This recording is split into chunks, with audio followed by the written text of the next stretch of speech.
منافقین نے نا مسجد قباء کے پاس ایک نئی مسجد بنا لی تھی، مسجد درار، اور نبی پاک صلی اللہ علیہ وسلم کی بارگاہ میں حاضر ہو کے عرض کرنے لگے یا رسول اللہ صلی اللہ علیہ وسلم تشریف لائیں اور ہماری مسجد کا افتتاح کر دیں۔ اصل میں ابو عامر ایک راہب تھا، وہ مدینہ منورہ کا منافق تھا، یہاں سے بھاگ کے مکے گیا، پھر اس نے جا کے ایک اور بادشاہ کے پاس پناہ لے لی، تو وہاں سے اس نے باقاعدہ خط لکھا مکے کے منافقین کو کہ اگر تم مسلمانوں کا کافر بن کے مقابلہ کرو گے تو تم نہیں کر سکتے، تم منافق بن کے مقابلہ کرو۔ انہوں نے مسجد بنائی، اور نبی کریم علیہ السلام جب تبوک کے سفر کے لیے جا رہے تھے تو آ کے عرض کرنے لگے حضور ایک دفعہ نماز پڑھ کے مسجد کا افتتاح کر دیں۔ تو حضور نے فرمایا میں واپس آؤں گا تمہیں بتاؤں گا کیا کرنا ہے۔ حضور واپس آئے تو پھر حاضر ہوئے، حضور افتتاح کر دیں، تو حضور نے فرمایا کرتے ہیں تمہاری مسجد کا افتتاح۔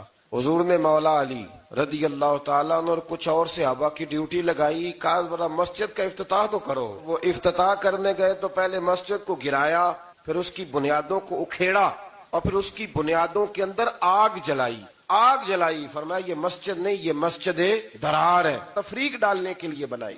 اللہ کریم نے 4 مقصد قرآن مجید میں اس مسجد کے بنانے کے بیان فرمائے۔ فرمایا 4 وجہ سے بنائی گئی۔ پہلا مقصد یہ مسلمانوں کو تکلیف دینے کے لیے بنائی گئی، اور دوسرا مقصد یہ کفر کرنے کے لیے بنائی گئی، اور تیسرا مقصد اہل ایمان کے درمیان تفرقہ ڈالنے کے لیے بنائی گئی، فرقہ واریت کے لیے، اور چوتھا مقصد اللہ اور اس کے رسول صلی اللہ علیہ وسلم سے جنگ کرنے والوں کے لیے سازشوں کا مرکز بنایا گیا۔ کچھ مسلمان بڑے پریشان ہیں آج کل بھی، وہ یہ کہتے ہیں کہ جناب ہر جگہ اذان ہے، ہر جگہ قرآن ہے، ہر جگہ نماز ہے، ہم کدھر جائیں؟ آپ الحمد سے لے کر والناس تک سارا قرآن پڑھ لیں، نہ کسی منافق کو مسجد سے اختلاف تھا، نہ قرآن پاک سے اختلاف تھا، نہ کسی منافق کو نماز سے اختلاف تھا، نہ بیت اللہ سے اختلاف تھا۔ منافق کو اگر تکلیف تھی تو نبی پاک کی عظمت اور شان کی تکلیف تھی۔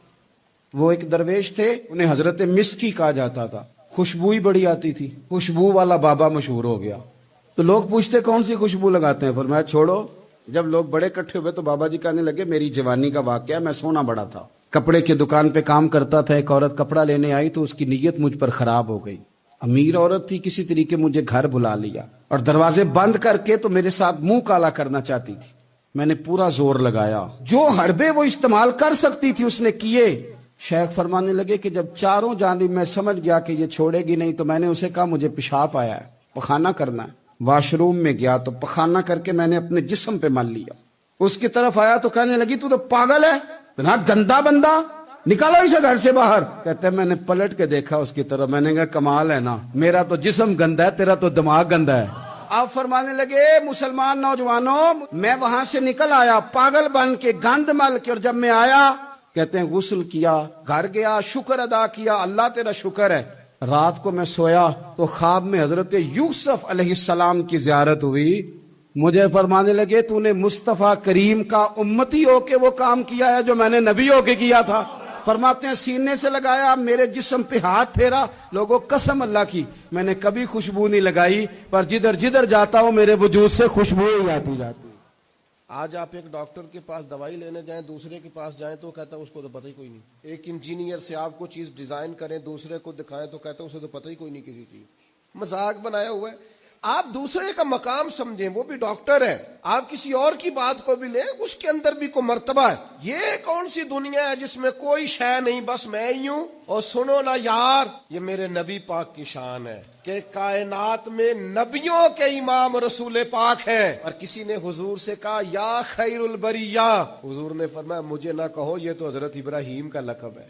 ایک مقام پہ کہا میری اور جناب موسیٰ کی شان کا مقابلہ اس طرح نہ کرانا کہ حضرت موسیٰ کی شان گویا گھٹے۔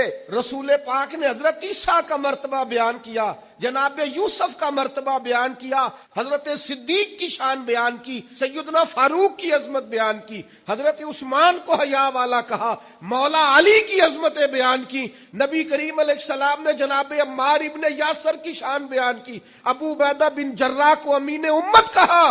اور کریم نے فرمایا بلال کیا عمل کرتے ہو؟ یا رسول اللہ کیا ہوا؟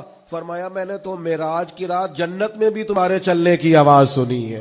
نبی پاک تو عظمتیں دیتے، دوسروں کا مقام و مرتبہ سب سے بڑے ہو کر حضور اگر دوسروں کی عظمت کا خیال رکھتے ہیں تو ہم ایک دوسرے کی عظمت کا کیوں خیال نہیں رکھتے؟ لوگ صحابہ کو برا کہتے ہیں اہل بیت کا نام لے کے، میں کہتا ہوں ہمیں تو اہل بیت سے پیار کرنا ہی صحابہ نے سکھایا ہے، انہوں نے بتایا ادب کیا ہے۔ امام حسین کالی سیاہ داڑھی تھی، کوئی بال سفید نہیں تھا. جناب ابو ہریرہ بوڑھے آدمی تھے، شاگردوں کا حلقہ تھا. جیسے آپ بیٹھے ہوئے ہیں سامنے تو میں واز کر رہا ہوں تو سامنے سے امام حسین تشریف لائے. آپ ایک جگہ بیٹھ کے حدیثیں بیان کر رہے تھے. امام حسین آئے تو تازی تازی بارش ہوئی تھی مدینے میں. چھوٹے چھوٹے حوض پانی کے بنے ہوئے تھے، چھوٹے چھوٹے جو گہری جگہ ہوتی ہے نا، پانی بھر جاتا ہے. تو حضرت امام حسین جیسے ہی زمین پہ پیر رکھا تو پانی کے حوض میں آپ کا پیر چلا گیا، کیچڑ لگ گئی. حضرت ابو ہریرہ دیکھ رہے تھے، وہ اٹھے، دوڑے گئے اور پھر جا کے اپنے سر سے پگڑی کھولی اور پھر امام حسین کا پیر جیسے ہی صاف کیا تو امام حسین نے پیچھے کیا، کہا حضور آپ بوڑھے ہیں، میں جوان ہوں، آپ میرے لیے عزت کے قابل ہیں، میرے نانا جان کے آپ غلام ہیں، یہ آپ کیا کر رہے ہیں؟ سیدنا ابو ہریرہ رضی اللہ تعالیٰ انہوں نے پیر چھوڑا نہیں، زور سے پکڑ لیا، رونے لگے، کہنے لگے حسین تجھے نہیں دیکھ رہا، میں تو محمد عربی کی نسبت کو دیکھ رہا.